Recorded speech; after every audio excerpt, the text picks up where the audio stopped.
But these are the certified hits of 2024, and I have to tell you, I'm very impressed with Bollywood and the very fact that they have actually traversed a lot of genres within just 2 months, and all of them have been hits. So I'm telling you what these movies are. The first movie, which is a hit, is Hanuman. Hanuman, though you can say it is a South movie, but it was dubbed in Hindi and it was released also like in India and worldwide, and it was the surprise hit. So it is again a movie. It's a superhero movie with a mythological uh, uh, uh, twist to it, and it is. I really enjoyed Hanuman. And the final scene of Hanuman, the climax, will give you goosebumps. It's so good. Just go and watch it in a hall, and you will really enjoy it. You can take your kid along with you. So Hanuman is one of the surprise hit of 2024. So that's the first hit which I'm talking about, and it's a superhero movie with a mythological angle to it, and it works so well.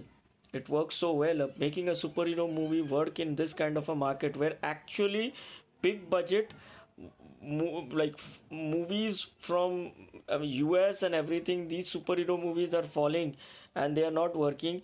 A desi superhero movie works. So kudos to the makers of Hanuman. And what I really like about the South industry is that they really make something from their heart, and that is what shows in Hanuman. So please do watch Hanuman, and I would say it is a surprise hit, and it's a brilliant. It's I just loved it. I wouldn't say it's a brilliant movie, but the heart and soul of the movie just is there, and that's the reason why it has worked. The second movie, which is again a big hit, is Fighter. Again, a brilliant action movies. I could not believe what I watched when I watched Fighter. Now, let me make it very clear. People are dismissing this movie, but they just don't understand what Fighter has done. So when it comes to an aerial combat movie, think about it. Apart from Top Gun, can you name any movie which you can say, okay, this was an aerial combat movie and it stayed with me? Can you think about any movie? Think. I don't think you can actually think about it. Because when it comes to aerial combat action movies, the first letter of the alphabet, it will be Top Gun only. Last letter of the alphabet also will be Top Gun. So it will be Top Gun and the sequel of Top Gun, and nobody will even talk about any other aerial combat movie. Now, in this kind of a zone or in this kind of a genre, you go ahead and make a Bollywood movie which involves aerial combat, and it is so absorbing and it is so thrilling, and you make it work. It is a splendid effort. So I would just like to congratulate the makers of Fighter. You have done the unthinkable. You have made an aerial combat movie which has worked worldwide. It is a worldwide hit. It's a global hit. Fighter is a global hit. And kudos to Ritik Roshan. Kudos to everybody who has made this movie. And I simply love the movie from beginning to the end. It was a masala Bollywood movie, and at the same time, it was so well made. It is definitely a kind of a trend-setting milestone movie for me, and to actually replicate the effort or reach the level of Fighter, it will be very difficult. And it actually released at a very difficult time.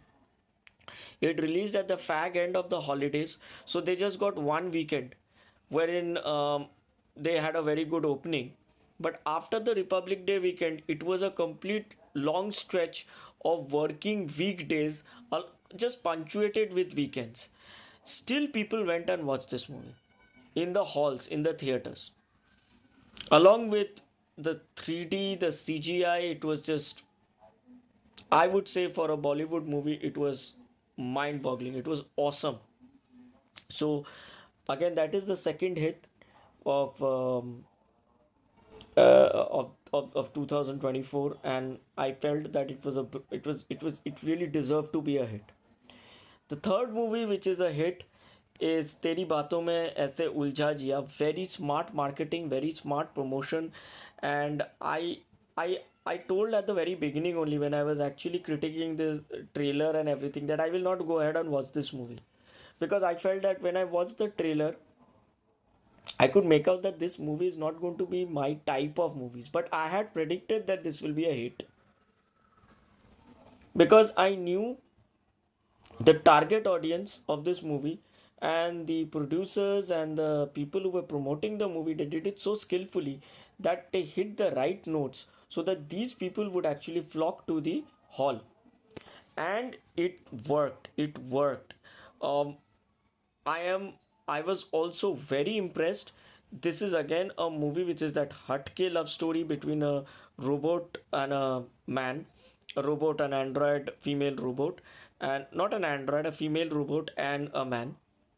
So it's a Hatke subject, and the thing was, uh, where could it fall short? Because we could understand from the trailer that this is not going to be a movie where you're going to go ahead and explore moral predicaments or moral choices, or you're going to look into the Turing test and something like that. Something which I told in my kind of a prediction for Teri Baaton Mein Aisa Ulja Jiya, that this is not going to be a kind of a Black Mirror story, okay, wherein you are going to go ahead and talk about the moral decisions or the conflicts between a man and a robot. It's going to be a very flaky fun kind of a movie, and that is exactly what this movie went ahead and did, and it worked courtesy quite a lot of interesting things. Firstly, let's be very frank here, what people enjoyed the most was the chemistry between Shahid Kapoor and Kriti Shannon. They both are beautiful. They just, and Shahid Kapoor, he's just aging like fine wine. He's so good looking. He's just aging like fine wine. Every year he's like every birthday, I think it's like Hojo Borolo. He's becoming younger, and he looks too good. And the way he danced, the way he has danced in this movie with the songs, all the songs are really good. Number one, and the dance is just out of the world. There were two people who have like come out like in 2024 with their movies. One is Hrithik Roshan and one is Shahid Kapoor. Of course, Hrithik Roshan, the highlight of Hrithik Roshan was in Fighter. Uh, it was more about the action movie, but still there were certain songs in which he has danced. Right now, the point here is that when Hrithik Roshan dances, you don't look at anyone else. But Shahid Kapoor has danced so well that when it comes to dance choreography or the dance numbers, Shahid's songs, or I shouldn't say Shahid songs, even Kriti Shannon and dance, and she has danced well also. People have caught on that. You see trending videos of Teri Baaton Mein Aisa Ulja Jiya more than maybe a fighter. I'm talking about the dance, right? And that is one of the pivotal reasons why Teri Baaton Mein Aisa Ulja Jiya has worked, because of some of the key songs and some of these excellent dance moves in these songs, and the way he has danced too good. Like Shahid Kapoor's dance in Teri Baaton Mein Aisa Ulja Jiya is one of the primary reasons why people have gone ahead and watched this movie and rewatched this movie.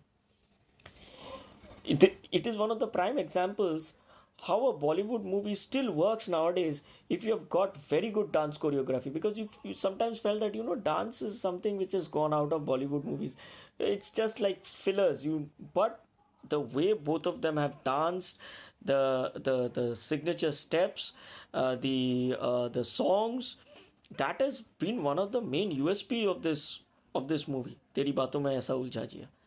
And the chemistry of Shahid Kapoor and Kriti Shannon is just too beautiful to behold. You see, this story is simply a medium to bring both of them together. People want to watch handsome, beautiful couples on the screen, but what they need is a medium, and the medium should be a very unique, interesting, hatke kind of a story, and that is exactly what this movie does. It goes ahead and provides that medium, even though that medium is very flaky. It does not have a lot of substance, but people get to watch Shahid Kapoor romance Kriti Shannon romance Shahid Kapoor, and that is enough. That's what they want. That's what they want to watch. It really works. And very smart marketing by the people who promoted the movie by putting in very natural situations which exist between both of them, and creating shorts and marketing it to the public rather than pushing the movie out. It's a different kind of viral marketing which they use, which actually also worked for the movie. So all in all, I thought it was, I wouldn't say it was a great movie. If you ask me as a movie, if you I would say it is, it is not, it lacks depth, it doesn't have substance. But if you're asking me as a Bollywood movie, a very smart Bollywood movie which is released and promoted well and it works, then I will give full marks to Teri Baaton Mein Aisa Ulja Jiya more than actually the other two movies, because the other two movies which I talked about, Hanuman and Fighter, they on their own are very substantive good movies. So when you go and watch them, it's great. But Teri Baaton Mein Aisa Ulja Jiya just had a unique subject. What they cashed in on was the chemistry of Shahid Kapoor and Kriti Shannon, and secondly, the songs, the dance, and of course, some unique situations within the movie. The only moral or the social angle which I felt it explored was the fact that how a female robot would probably respond to a completely Indian family. And that was a little interesting. And it kind of provided some fun situations, but there were no moral dilemmas, there was no moral predicaments, there was no moral choices, conflicts. And that is a very interesting part when you're dealing with a kind of a man AI kind of a relationship. And that did not show in this movie. So it was not my kind of movie, but it was a very smart movie which was made and promoted to go ahead and capture and grab the right kind of audience and bring them to the hall and make them enjoy. They enjoyed it as a Bollywood, mainstream Bollywood commercial movie. So that is again the third movie which is a hit, Teri Baaton Mein Aisa Ulja Jiya. And finally, of course, I would like to say the best movie of the lot. Out of all these three, which is the best, save the best for the last. And it is going to define a lot of things for Indian cinema, I would say. And that is Article 370. I've made certain videos on Article 370. You can watch it. Yes, primarily it is a propaganda movie, but it is so good that even when I'm saying it is a propaganda movie, I'm just thinking, should I say it's a propaganda movie? Because it is one of the best propaganda movies I've ever watched in my whole life. It is so well made, so well researched, and the performances, the script, the story, everything is just perfect. Perfect. I have no other words to describe Article 370. And the best part of it is, for me, what it did was it educated me, and secondly, it generated a curiosity and interest about this subject. I felt this movie was so good that yes, maybe it was going ahead and projecting a message on its own, right? But the movie unwittingly has done something, and that is, it is so well made and it is so intelligently made that once you start watching the movie, you will start thinking that, yeah, probably this doesn't add up. Let me go back and try and find out exactly what happened. So that's what a good movie does. It not only goes ahead and projects a message, it maybe it's trying to push its envelope, but at the same time, it provokes your curiosity. And that is exactly what Article 370 has done. And it's inspired by real events, and it fits well with the sequence of the story. Very well written. I think probably in my book, I've never ever watched such a well written movie. I've never watched such a well written movie as Article 370. And Yaimi Gautam Dhar and Priyamani just proved that you just give us women centric roles, women centric movies, and we are going to make it massive hits at a fraction of a budget of male centric protagonist male centric hero oriented movies. And that is a big feather in the cap for the female brigade, because this movie is completely helmed by two females, that is two women, and that is Priyamani and Yami Gautam Dhar. And we should acknowledge the fact that if you give meaty subjects to women, and they are given these roles, and they are given the whole weight of the movie to shoulder, they can do it. And that is a massive event for Bollywood. Even if Bollywood does not acknowledge it, it's high time they should. Because I really feel there should be some sort of pay parity which should come in after this movie has been a hit. Because the numbers will be obscene. The numbers this movie is going to generate are going to be obscene. I'm telling you right now, we are just about hitting the next weekend, right? I'll tell you, I checked Book My Show. It has sold more tickets in 24 hours more than Dune 2. And it's the second week. Why people flocking to watch this movie in a hall? It doesn't have big stars. Yami Gautam Dhar is not a huge star. She has given two hits. Both of them are OTT hits, right? This is a first major hit. I mean to say, when it comes to a solo female role, and it is doing wonders in the box office. How is it happening? So you need to get up and understand why a movie like this is working in the box office, where two women are playing the two central roles. Give them good scripts, give them good stories. A woman can do a thing much better than a man in the box office. And my salute to both Priyamani and Yami Gautam Dhar for doing that. It's going to break down a lot of barriers and walls and doors, and all the male actors who have this arrogance, like, you put me on the poster and people are going to go ahead and flock and watch. It's not you, man. It's the story of the script. Okay. So don't have this arrogance. A woman can do it much better. I still feel, I always tell my wife that, the real queen of Bollywood is Rani Mukherjee, because she makes movies work at a fraction of a budget, which probably Ritik or Shahrukh or Salman or anybody is like doing it. Nobody understands it, nobody acknowledges it. But you need to realize that a woman can do something much better than a man at a fraction of a budget of what men are doing. So I think this is going to probably go ahead and bust the arrogance of the male heroes in Bollywood, and they will realize that if Yami Gautam Dhar can do it with such a small movie, I mean to say, but budget-wise, it's not a huge movie. Though the production values and everything, they are just look top-notch. Uh, then something should be done. Then there should be a price cut for the male actors, or there should be some sort of a steep increase for the female actors.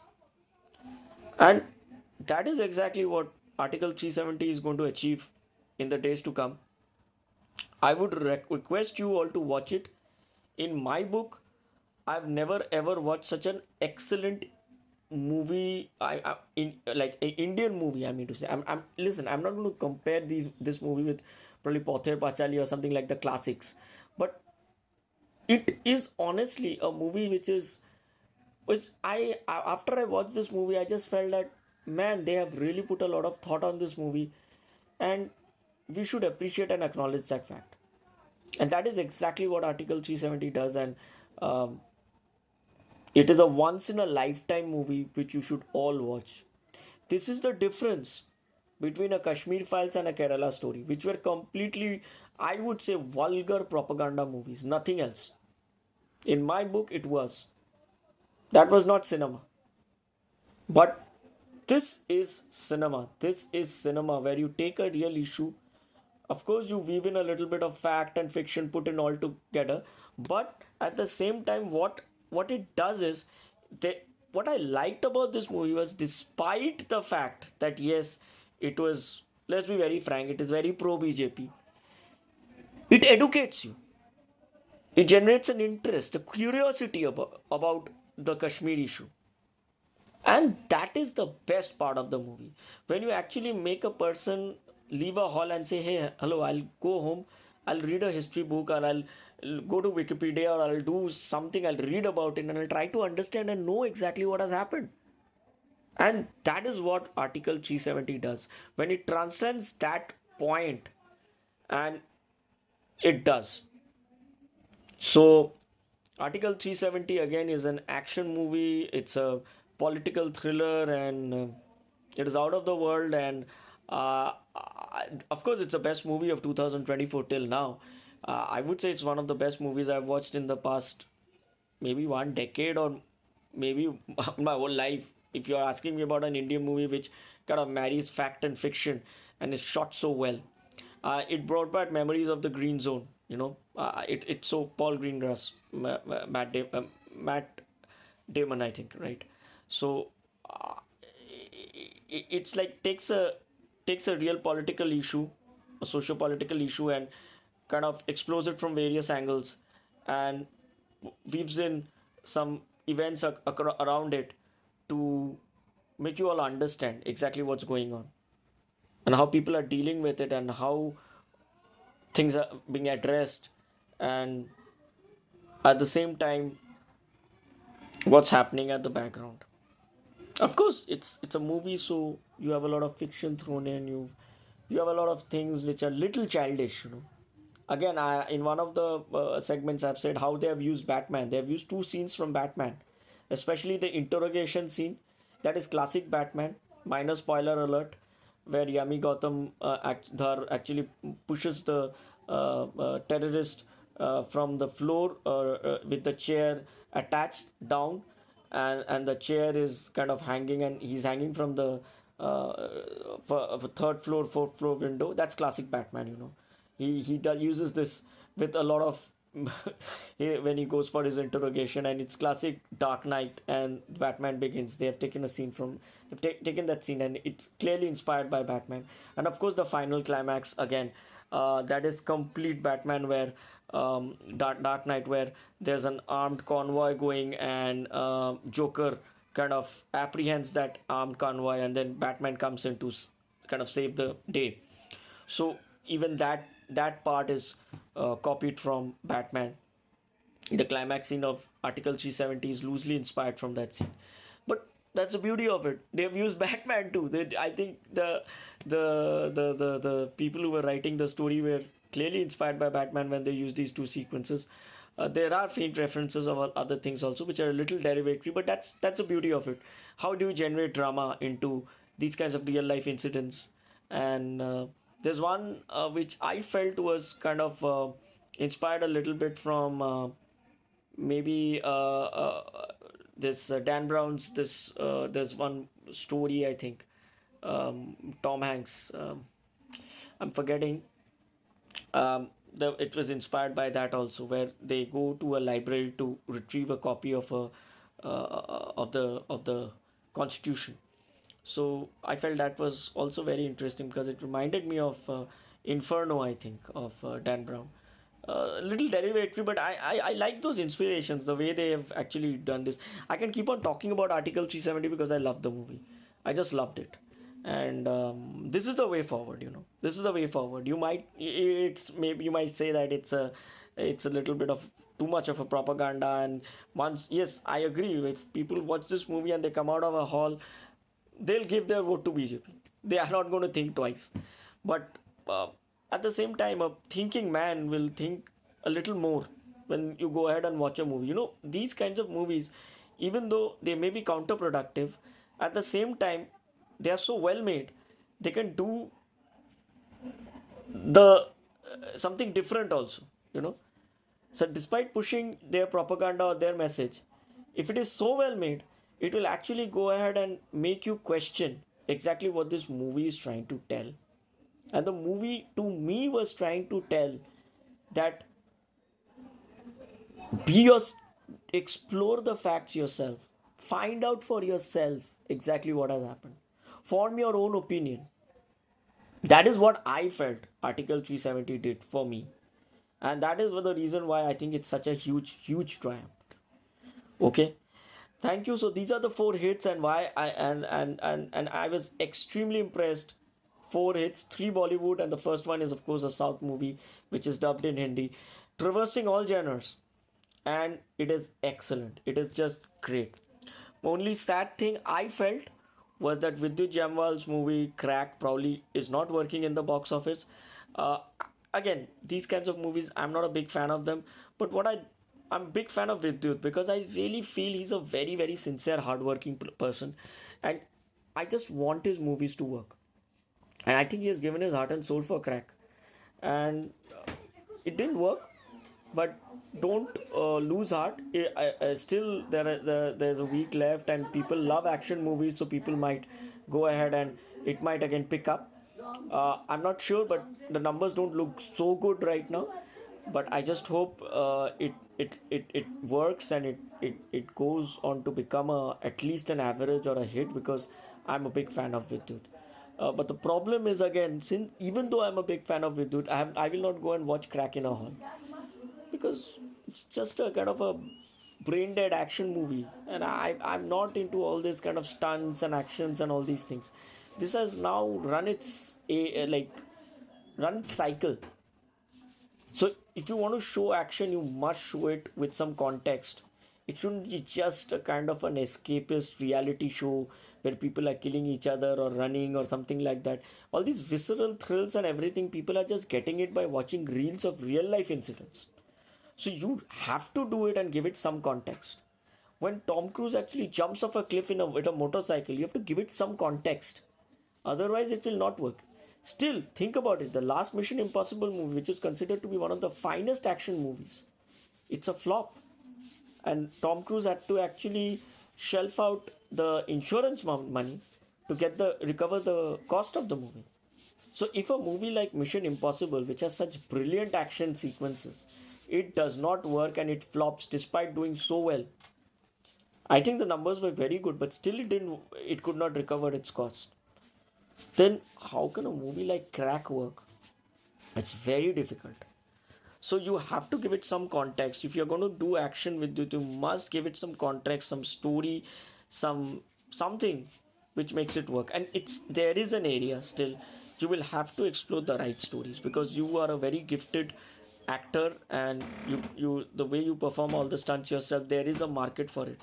Okay, but you have to do it yourself. Again, I'm digressing because I'm really not sure, but I hope it is a hit. I'm not sure about it, so that's why I know. But these four, I'm sure these are hits. So I best of luck to Vidyut. If you're watching my segment, I really appreciate all the hard work and effort you put in. But you need to tell the right stories. If the story does not have enough drama, does not have enough context, it will not work now.